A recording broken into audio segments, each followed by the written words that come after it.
Hola lobos grises, bienvenidos. En el video anterior señalamos cuál ha sido la visión respecto al ser humano desde la antigüedad y la importancia de este cuestionamiento hasta nuestros días. En este video aprenderás cuáles son las características del conocimiento filosófico y los problemas filosóficos. No olvides tomar apuntes de los aspectos que consideres importantes para tu estudio.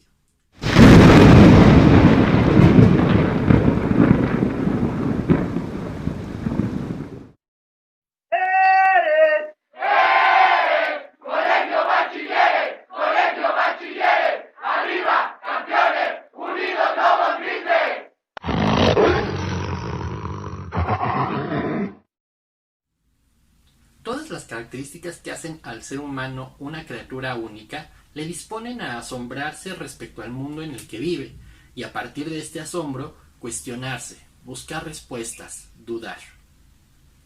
Su existencia es una incógnita en sí misma. No sabe qué tanto de lo que conoce es real o simplemente una ilusión de su propio pensamiento. Tampoco puede identificar un destino claro para él. No encuentra una guía que le indique cómo tiene que vivir. Todas estas condiciones de su existir se reflejan en preguntas generales, casi universales, en el sentido de que todo ser humano se las llega a plantear en alguna ocasión, independientemente del tiempo y el espacio en el que les toque vivir. Algunas de estas preguntas se intentarán responder por medio de mitos, o sea, narraciones que emplean figuras simbólicas para representar las fuerzas y los procesos de la naturaleza, tanto de la naturaleza exterior como de la naturaleza interior del hombre. Por ejemplo, el mito del Génesis en la Biblia, la teogonía griega que relata el origen del universo, o el mito mexica de los 5 soles. Por medio de preguntas y respuestas de carácter científico que buscan ser verificables por datos empíricos, como las explicaciones que ofrece la física respecto a la materia y la energía desde el inicio del universo, o la biología desde el origen de la vida, o la antropología científica acerca del origen y el desarrollo de la especie humana, etc. Pero hay otra clase de preguntas y respuestas que no son ni mitológicas ni científicas. Son las preguntas y las respuestas filosóficas, que poseen sus propias características y son tan importantes como las anteriores. De hecho, se dice que la filosofía es la madre de todas las ciencias, porque en la búsqueda de respuestas ante el asombro que le genera el mundo circundante, comenzó a reflexionarse de manera sistemática y racional, antes de que existieran incluso todas las disciplinas que hoy conoces como la química o las ciencias sociales. Las características de las preguntas filosóficas son, según algunos autores, al menos 5. Son universales en cuanto pretenden alcanzar un conocimiento que englobe todo lo posible, es decir, que vaya más allá de todas las ciencias particulares, que conozca todas las cuestiones abordadas por la física, la química, la biología, la matemática, etc. Pero además buscan causas últimas o pretende ser fundamental, pues no se contenta con saber mucho de cada cosa, sino que pretende conocer la verdad más fundamental de la realidad.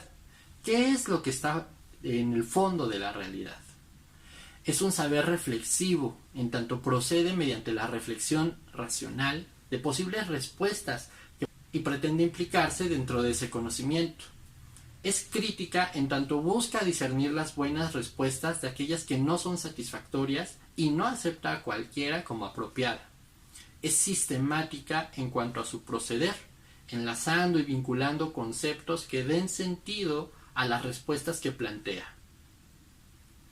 Para otros, como el filósofo francés Karl Jaspers, la filosofía puede ser definida por el tipo de problemas que responde, es decir, para Jaspers hay que conocer primero cuáles son las características de un problema filosófico.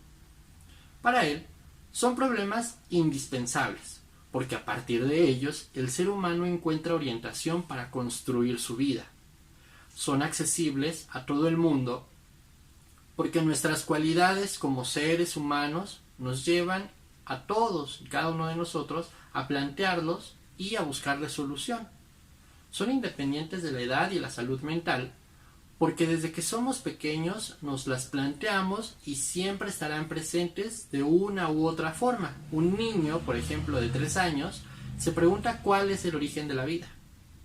Son originales en todo el mundo, pues la forma de responderse puede variar debido a que nuestra historia personal y la cultura en la que vivimos influyen en nuestros planteamientos. Además, implican la totalidad del ser, porque cuando respondo cuál es el sentido de la existencia, yo soy parte de las cosas existentes. Cuando me pregunto cómo debe actuar el ser humano, estoy yo ahí como el ser humano. Cuando dudo de la capacidad humana de conocer, yo soy el sujeto que está conociendo. Por último, dice Jaspers, los problemas filosóficos son anteriores a la ciencia y vinculados con ella. Anteriores en el sentido histórico, pero también de motivación. Por ejemplo, un niño que crece con la incesante pregunta respecto al origen y el sentido de la vida, puede crecer y tomar la decisión de estudiar la vida desde una ciencia, por ejemplo, convirtiéndose en biólogo. Una niña que se asombra por las estrellas y se pregunta cuál es su lugar en el universo, al crecer podrá estudiar física o astronomía. Está vinculada a la ciencia porque reconoce cuáles son los avances que tenemos como humanidad respecto a estas preguntas, y a partir de ellos se plantea nuevas o reconoce errores en aquellas. Además, al ser respuestas y problemas originales, no es unánime como la ciencia ni progresiva, porque mira hacia las respuestas anteriores que se han dado y observa cuáles de esas le son útiles y cuáles no para plantear nuevas respuestas.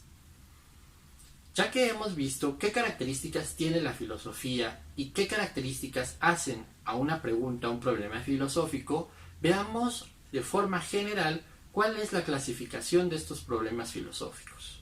De acuerdo con Raúl Gutiérrez Sáenz, los problemas filosóficos pueden ser clasificados de acuerdo con la categoría de objetos que pretenden estudiar.